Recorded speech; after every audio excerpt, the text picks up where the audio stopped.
ओम शांति 27/1/2021 साकार महावाक्य।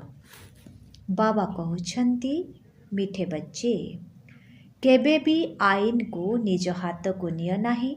जदि कहार भूल हेउछि तेबे बाबा को जणाई दियो, बाबा तांको सावधानी करिदेबे। प्रश्न, बाबा केउ कंट्राक्ट अर्थात ठिका नहीं छंती? बाबा केउ कंट्राक्ट अर्थात ठिका नहीं छंती? उत्तर, पिलामानंकर अवगुण को समाप्त करिबार ठिका एकमात्र बाबा ही नहीं छंती। बाबा पिलामानंकर अवगुण गुड़ी को सुनी सेगुड़ी को समाप्त करिबा पाई स्नेहर सहित बुझाउ छंती। जदि तुममानंकु कहार अवगुण देखा जाउछि तेबे भी तुमे माने आईन को निज हाथ को निय नाही। आईन को हाथ को नेबा अर्थात कहा को दंड देबा एहा मध्य भूल अटे। ओम शांति। मीठा मीठा संतान माने बाबांको पाखको रिफ्रेश हेबा पई आसिछंती। पिलामाने जानिछंती बेहद बाबांको ठारू बेहद विश्वर बादशाही नेबार अछि। एकथा केबे भी भूलिबा उचित नुहे, किंतु पिलामाने भूली जाउछंती। माया भुलाई देउछि। जदि भुलाउ न थांता तेबे बहुत खुशी रे रहुथांते। बाबा बुझाउछंती, पिलामाने एही ब्याज को बारंबार देखुथाओ एवं चित्र गुड़ी को मध्य देखुथाओ। चालिबा बुलिबा बेले मध्य ब्याज को देखुथाओ, तेबे जना पड़िबो जे बाबांक द्वारा बाबांक स्मृति रे आमे एही भली लक्ष्मी नारायण हेबाकु जाउछु। ता सहित दैवी गुण मध्य धारण करिबाकु हेबो। एहा ही हेउछि ज्ञान मिलिबार समय। बाबा कहउछंती, मीठा मीठा संतान माने बाबा राति दिन मीठा मीठा कही चलीचंती। पिलामाने कही पारिबे नाही मीठा मीठा बाबा। कहिबा तो उभयंकु दरकार ना, उभय मीठा अटंती ना। से हेले बेहद्र बाप दादा, किंतु केही केही एभली देह अभिमानी थांती। सेमाने केवल शिव बाबांकु ही मीठा मीठा कही थांती। केही केही तो क्रोधरे आसी केबे केबे बाप दादांकु मध्य किछि ना किछि कही देउछंती। जदि बाबांकु कहिल तेबे दादांकु मध्य कहिल, कथा तो गोटिए। केबे ब्राह्मणीक उपरे केबे निज भितरे मध्य नाराज होई जाउछंती। तेणु बेहद्र बाबा आसी पिलामानंकु शिक्षा देउछंती। गाँ गहली रे मध्य पिलामाने बहुत अछंती। बाबा समस्तंकु चिठी लेखि थांती, तुम पाई अभियोग आसीछि, तुमे क्रोध करुछ। तेबे बाबा सेमानंकु देह अभिमानी बोली कहिबे ना। बाबा समस्तंकु कहउछंती, पिलामाने देही अभिमानी हुओ। किंतु समस्तंकर अवस्था तळ उपर हेउछि। सेथिरे मध्य माया जाहाकु समर्थ बा शक्तिशाली देखिथाए ता सहित ही लढ़ई करिथाए। महावीर हनुमानंक पाई मध्य देखाइछंती जे माया तांकु मध्य हलाइबा पाई चेष्टा करिथिला। वास्तवरे एही समय रे ही माया समस्तंकर परीक्षा नहीं थाए। माया ठारू हार जीत समस्तंकर हेउछि। एही लढ़ाई रे स्मृति विस्मृति सबु होई थाए। जिए जेते स्मृति रे रही थांती, निरंतर जोगयुक्त होई रहिबार चेष्टा करिथांती, सेही माने भल पद पाई पारिबे। बाबा आसीछंती पिलामानंकु पाठ पढ़ाइबा पाई एवं एबे पढ़ाउछंती मध्य। तेणु तुममानंकु श्रीमत अनुसारे चालिबाकु हेबो, कारण श्रीमत अनुसारे चालिले ही श्रेष्ठ हेबो। एथिरे काहा उपरे बिगिड़िबार कोनोसी कथा नाही। बिगिड़िबा अर्थात क्रोध करिबा। जदि केही किछि भूल करुछंती तेबे बाबांकु जणाई देबा दरकार। ନିଜେ କାହାକୁ କିଛି କହିବା ଉଚିତ ନୁହେଁ। ତାହା ଯେମିତି ଆଇନକୁ ହାତକୁ ନେବା ଅଟେ। ସରକାର ମଧ୍ୟ କାହାକୁ ଆଇନକୁ ହାତକୁ ନେବାକୁ ଦିଏ ନାହିଁ। କେହି ଯଦି କାହାକୁ ମୁଥି ମାରିଲେ ତେବେ ତାଙ୍କୁ ସିଏ ମୁଥି ମାରିପାରିବ ନାହିଁ। ସିଏ ଥାନାରେ ରିପୋର୍ଟ କରିବ, ପୁଣି ତାଙ୍କ ଉପରେ ମକଦ୍ଦମା ଚାଲିବ। ଏଠାରେ ମଧ୍ୟ କେବେ କାହାକୁ ସମ୍ମୁଖରେ କିଛି ବି କହିବା ଉଚିତ ନୁହେଁ। ସେ କଥା ବାବାଙ୍କୁ କୁହ। ଏକମାତ୍ର ବାବା ହିଁ ସମସ୍ତଙ୍କୁ ସାବଧାନୀ ଦେଇଥାନ୍ତି। ବାବା ତାଙ୍କୁ ବହୁତ ମିଠା ଉପାୟ ବତାଇବେ, ମିଠା ଭାବରେ ଶିକ୍ଷା ଦେବେ। କିନ୍ତୁ କେହି କେହି ଦେହ ଅଭିମାନରେ ଆସି ନିଜର ହିଁ ପଦ କମ୍ କରିଦେଇଥାନ୍ତି। ତେବେ ନିଜର କ୍ଷତି କରିବା କ'ଣ ଦରକାର? ସେଥିପାଇଁ ଯେତେ ଦୂର ସମ୍ଭବ ବାବାଙ୍କୁ ବହୁତ ସ୍ନେହର ସହିତ ମନେ ପକାଇ ଚାଲ। ବେହଦର ପିତାଙ୍କୁ ବହୁତ ସ୍ନେହରେ ମନେ ପକାଅ, କାରଣ ବାବା ବିଶ୍ୱର ବାଦଶାହୀ ଦେଉଛନ୍ତି। ସେଥିରେ ଦୈବୀ ଗୁଣ ମଧ୍ୟ ଧାରଣ କରିବାକୁ ହେବ। କାହାର ନିନ୍ଦା କରିବା ଉଚିତ ନୁହେଁ। ଦେବତାମାନେ କାହାର ନିନ୍ଦା କରିଥାନ୍ତି କି? କିନ୍ତୁ ଏମିତି କେତେକ ପିଲା ଅଛନ୍ତି ଯେଉଁମାନେ ନିନ୍ଦା କରିବା ବିନା ରହିପାରିବେ ନାହିଁ। ସବୁ ସମାଚାର ତୁମେମାନେ ବାବାଙ୍କୁ କୁହ, ତେବେ ବାବା ବହୁତ ସ୍ନେହରେ ବୁଝାଇବେ, ନଚେତ୍ ସମୟ ନଷ୍ଟ ହୋଇଥାଏ। ତୁମେମାନେ କାହାର ନିନ୍ଦା କରିବା ପରିବର୍ତ୍ତେ ବାବାଙ୍କୁ ମନେ ପକାଅ, ତେବେ ବହୁତ ବହୁତ ଉପକାର ହେବ। କାହା ସହିତ ମଧ୍ୟ ବାଦ ବିବାଦ ନ କରିବା ବହୁତ ଭଲ। ତୁମେମାନେ ଏବେ ବହୁତ ଭଲ ଭାବରେ ଜାଣିଛ ଆମେ ନୂଆ ଦୁନିଆର ରାଜତ୍ୱ ସ୍ଥାପନ କରୁଛୁ। ତେଣୁ ମନ ଭିତରେ କେତେ ନିଶା ରହିବା ଦରକାର।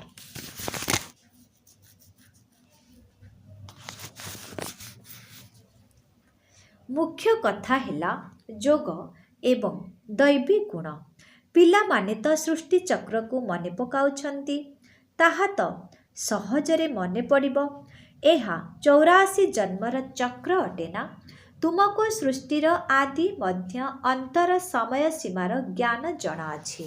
ତେଣୁ ଅନ୍ୟମାନଙ୍କୁ ମଧ୍ୟ ବହୁତ ସ୍ନେହର ସହିତ ପରିଚୟ ଦେବା ଦରକାର।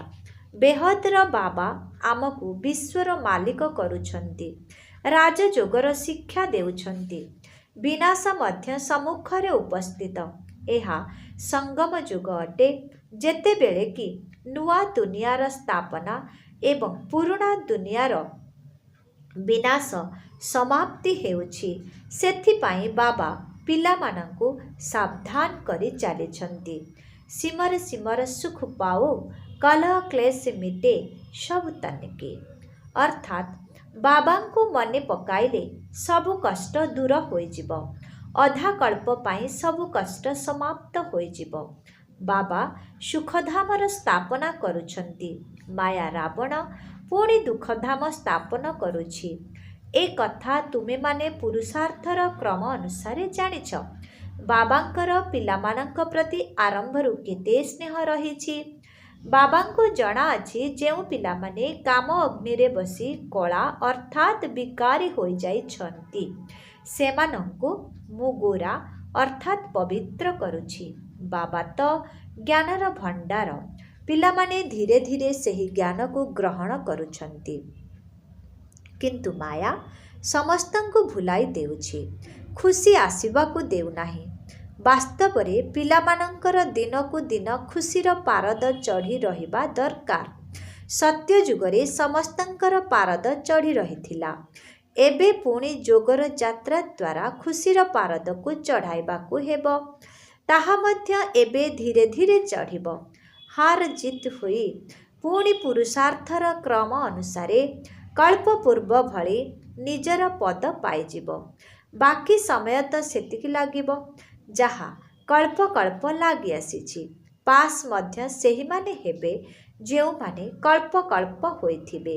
ବାପ୍ଦାଦା ସାକ୍ଷୀ ହୋଇ ପିଲାମାନଙ୍କର ଅବସ୍ଥାକୁ ଦେଖୁଛନ୍ତି ଏବଂ ଉପଦେଶ ଦେଇ ଚାଲିଛନ୍ତି।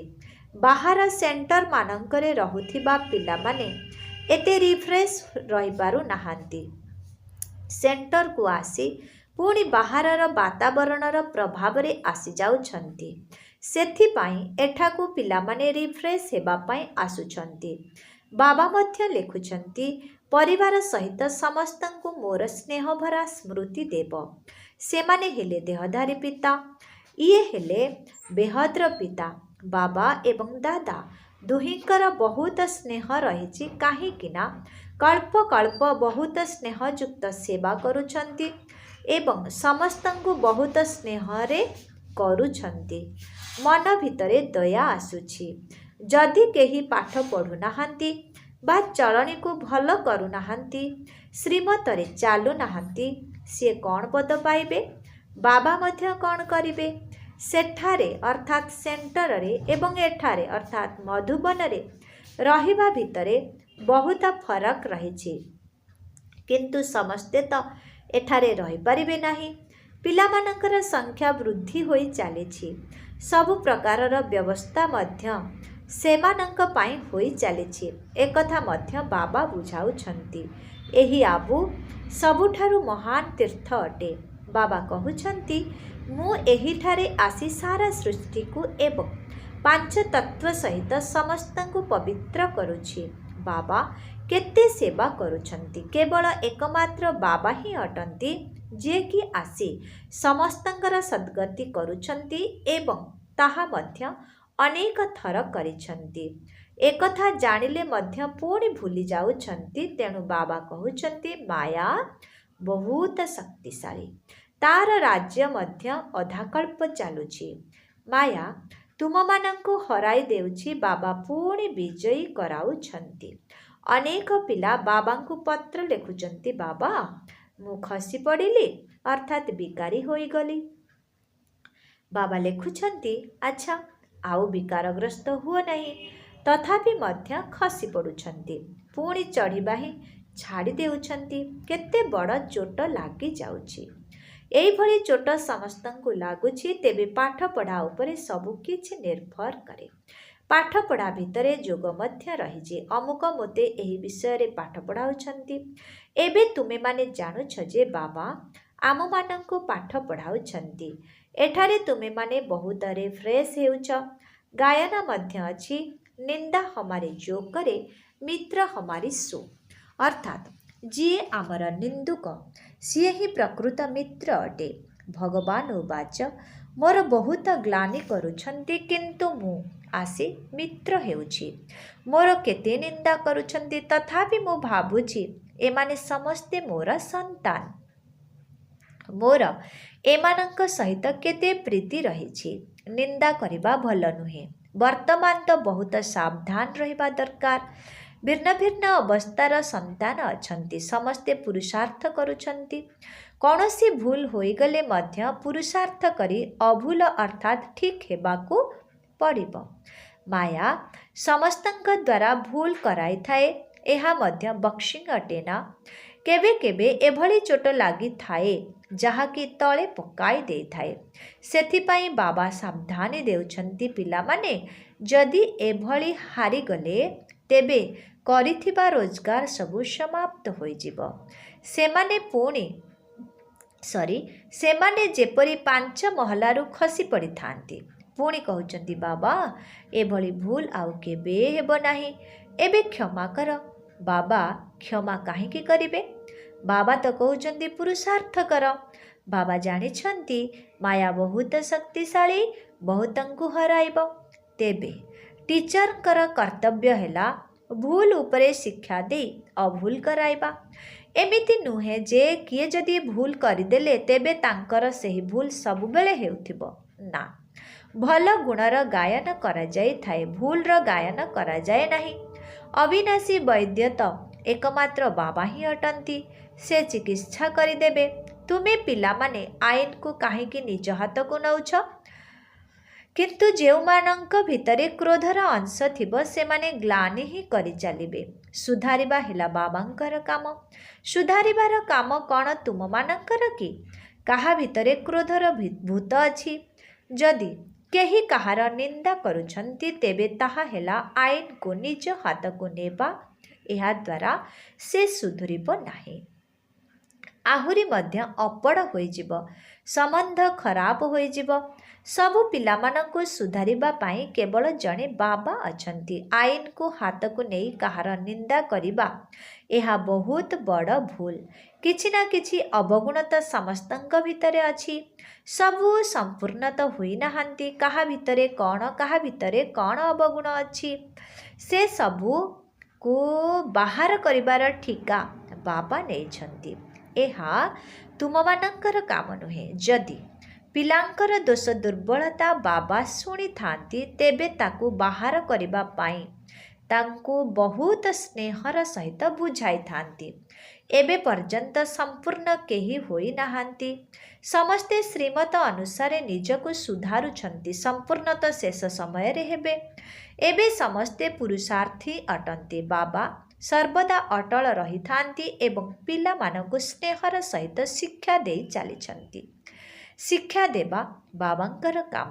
ତେବେ ତା ଉପରେ ଚାଲିବା ନ ଚାଲିବା ତାହା ହେଲା ତାଙ୍କର ଭାଗ୍ୟ। ଏଭଳି କରିବା ଦ୍ୱାରା ପଦ କେତେ କମ୍ ହୋଇଯାଇଥାଏ। ଶ୍ରୀମତରେ ନ ଚାଲିବା, କିଛି ବି ଭୁଲ କରିଦେବା, ଏହା ଦ୍ୱାରା ପଦଭ୍ରଷ୍ଟ ହୋଇଯାଇଥାଏ। ପୁଣି ମନ ଭିତରେ ଘାରି ହୋଇଥାଏ, ମୁଁ ଏହି ଭୁଲ କରିଛି, ତେଣୁ ମୋତେ ବହୁତ ମେହନତ କରିବାକୁ ପଡ଼ିବ। ଯଦି କାହାର କିଛି ଅବଗୁଣ ଅଛି ତେବେ ତାହା ବାବାଙ୍କୁ ଶୁଣାଇବାକୁ ହେବ। ୟାକୁ ତାକୁ ଶୁଣାଇବା ଏହା ଦେହ ଅଭିମାନ ଅଟେ। କିନ୍ତୁ କେହି ବାବାଙ୍କୁ ସ୍ମରଣ କରୁନାହାନ୍ତି। ଏବେ ସମସ୍ତଙ୍କୁ ଅବ୍ୟଭିଚାରୀ ହେବା ଦରକାର ନା? କେବଳ ଜଣକୁ ଅର୍ଥାତ୍ ବାବାଙ୍କୁ ଶୁଣାଇଲେ ସେ ତୁରନ୍ତ ସୁଧୁରି ଯିବେ। ଏକମାତ୍ର ବାବା ହିଁ ସମସ୍ତଙ୍କୁ ସୁଧାରିଥାନ୍ତି। ବାକି ତ ସମସ୍ତେ ହେଲେ ଅସଜଡ଼ା। କିନ୍ତୁ ମାୟା ଏମିତି ଯିଏକି ସମସ୍ତଙ୍କ ମୁହଁକୁ ବୁଲେଇ ଦେଇଥାଏ। ବାବା ନିଜ ଆଡ଼କୁ ମୁହଁ କରାଇଥାନ୍ତି, ମାୟା ପୁଣି ବୁଲେଇ ଦେଇ ନିଜ ଆଡ଼କୁ କରିଦିଏ। ବାବା କେବଳ ଆସିଛନ୍ତି ପିଲାମାନଙ୍କୁ ସୁଧାରି ମନୁଷ୍ୟରୁ ଦେବତା କରିବା ପାଇଁ। ବାକି ଏଠି ସେଠି କାହାର ନାମ ବଦନାମ କରିବା ଏହା ବେନିୟମ କାମ ଅଟେ। ତୁମେମାନେ ଶିବ ବାବାଙ୍କୁ ସ୍ମରଣ କର। ବିଚାର ମଧ୍ୟ ତାଙ୍କ ପାଖରେ ହୋଇଥାଏ ନା, କାରଣ କର୍ମର ଫଳ ମଧ୍ୟ ବାବା ହିଁ ଦେଇଥାନ୍ତି। ଯଦିଓ ଡ୍ରାମାରେ ନିର୍ଦ୍ଧାର୍ଯ୍ୟ ଅଛି, କିନ୍ତୁ କାହାର ନାମ ତ ନିଆଯିବ ନା। ବାବା ତ ପିଲାମାନଙ୍କୁ ସବୁ କଥା ବୁଝାଉଛନ୍ତି। ତୁମେମାନେ କେତେ ଭାଗ୍ୟଶାଳୀ। ତୁମ ପାଖକୁ କେତେ ଅତିଥି ଆସୁଛନ୍ତି। ଯାହାଙ୍କ ପାଖକୁ ବହୁତ ଅତିଥି ଆସିଥାନ୍ତି ସେ ବହୁତ ଖୁସି ହୋଇଥାନ୍ତି। ତେବେ ସେମାନେ ସନ୍ତାନ ମଧ୍ୟ ଅଟନ୍ତି ତ?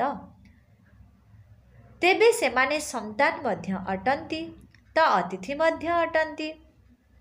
ଟିଚରଙ୍କର ବୁଦ୍ଧିରେ ତ ଏହି କଥା ରହିଥାଏ ଯେ ମୁଁ ପିଲାମାନଙ୍କୁ ଏମାନଙ୍କ ଭଳି ଅର୍ଥାତ୍ ଲକ୍ଷ୍ମୀ ନାରାୟଣଙ୍କ ଭଳି ସର୍ବଗୁଣ ସମ୍ପନ୍ନ କରିବି। ଡ୍ରାମାର ପ୍ଲାନ୍ ଅନୁସାରେ ବାବା ଏହି ଠିକା ହିଁ ନେଇଛନ୍ତି। ପିଲାମାନଙ୍କୁ ମୁରଲି ମଧ୍ୟ କେବେ ମିସ୍ କରିବା ଉଚିତ ନୁହେଁ। ମୁରଲିର ହିଁ ତ ଗାୟନ ରହିଛି ନା। ଗୋଟିଏ ବି ମୁରଲି ମିସ୍ କରିବା ଅର୍ଥ ସ୍କୁଲରେ ଅନୁପସ୍ଥିତ ହୋଇଯିବା। ଏହା ହେଉଛି ବେହଦ ବାବାଙ୍କର ସ୍କୁଲ। ଏଠାରେ ତ ଗୋଟିଏ ଦିନ ମଧ୍ୟ ମିସ୍ କରିବା ଉଚିତ ନୁହେଁ। ବାବା ଏଠାକୁ ଆସି ପାଠ ପଢ଼ାଉଛନ୍ତି। ଦୁନିଆରେ କାହାକୁ ଏକଥା ଜଣା ନାହିଁ। ସ୍ୱର୍ଗର ସ୍ଥାପନା କିପରି ହେଉଛି ଏକଥା ମଧ୍ୟ କେହି ଜାଣିନାହାନ୍ତି। ତୁମେମାନେ ସବୁକିଛି ଜାଣିଛ। ଏହି ପାଠପଢ଼ା ଅସରନ୍ତି ରୋଜଗାର ଜମା କରିବାର ପାଠପଢ଼ା। ଏହି ପାଠପଢ଼ାର ଫଳ ଜନ୍ମ ଜନ୍ମାନ୍ତର ପାଇଁ ମିଳିଥାଏ। ବିନାଶର ସାରା ସମ୍ବନ୍ଧ ତୁମର ଏହି ପାଠପଢ଼ା ସହିତ ରହିଛି। ତୁମର ପାଠପଢ଼ା ଶେଷ ହେବ ଏବଂ ଲଢ଼େଇ ଆରମ୍ଭ ହେବ। ପାଠ ପଢ଼ି ପଢ଼ି ବାବାଙ୍କୁ ସ୍ମରଣ କରି କରି ଯେତେବେଳେ ପରୀକ୍ଷା ଶେଷ ହେବ ଏବଂ ପୂରା ନମ୍ବର ନେଇଯିବ ତେବେ ଯାଇ ଲଢ଼େଇ ଲାଗିବ। ତୁମର ପାଠପଢ଼ା ଶେଷ ହୋଇଗଲେ ଲଢ଼େଇ ଲାଗିଯିବ। ଏହା ନୂଆ ଦୁନିଆ ପାଇଁ ବିଲକୁଲ ନୂଆ ଜ୍ଞାନ ଅଟେ। ସେଥିପାଇଁ ବିଚରା ମନୁଷ୍ୟମାନେ ଦ୍ୱନ୍ଦ୍ୱରେ ପଡ଼ୁଛନ୍ତି। ଆଚ୍ଛା, ମିଠେ ମିଠେ ଶିଖିଲା ଦେ ସନ୍ତାନମାନଙ୍କ ପ୍ରତି ମାତ ପିତା ବାପ ଦାଦାଙ୍କର मधुर स्नेह भरा स्मृति एवं सुप्रभात। आत्मिक पितांकर आत्मिक संतान मानंकु नमस्ते। आत्मिक संतान मानंकर आत्मिक पितांकु नमस्ते नमस्ते नमस्ते। ओम शांति। धारणा पाए मुख्य सार 1 नंबर, काहार अवगुण को देखी तार निंदा करिबार नाही। एठी सेठी काहार अवगुण को सुनाइबार नाही। निजर मिठा स्वभाव को मध्य छाड़िबार नाही। क्रोधरे आसी काहा सहित मुहामुही हेबार नाही। दूसरा, समस्तंकु सुधारिला बाला एकमात्र बाबा ही अटंती। सेथिपाई एकमात्र बाबा को ही सबु कथा सुनाइबार अछि। अव्यभिचारी हेबार अछि। मुरली शुणिबा केबे भी बंद करिबार नाही। वरदान, देह अभिमान युक्त मु पणियार संपूर्ण आहुति देई धारणा स्वरूप आत्मा हुआ। जेतेबेले संकल्प एवं स्वप्नरे मध्य देह अभिमान युक्त मु पणिया न रहिब, अनादि आत्मिक स्वरूपर स्मृति रहुथिब, अंतररु बाबा बाबा शब्द अनवरत बाहरुथिब, तेबे कुहाजिब धारणा स्वरूप सच्चा ब्राह्मण आत्मा। मु पणिया अर्थात पुराणा स्वभाव संस्कार रूपी सृष्टि को जेतेबेले तुमे ब्राह्मण आत्मा माने एही महायज्ञ रे संपूर्ण स्वाहा करिदेब, सेतेबेले ही एही पुराणा सृष्टिर आहुति पड़िजिब। तेणु तुमे माने जेपरी एही यज्ञ को रचना करिबारे निमित्त होइछ, सेहीपरि वर्तमान अंतिम आहुति देई समाप्तिर मध्य निमित्त हुआ। स्लोगन, निज ठारू सेवा ठारू एवं सर्व आत्मांक ठारू संतुष्टतार प्रमाण पत्र प्राप्त करिबा ही सिद्धि स्वरूप हेबा। ओम शांति।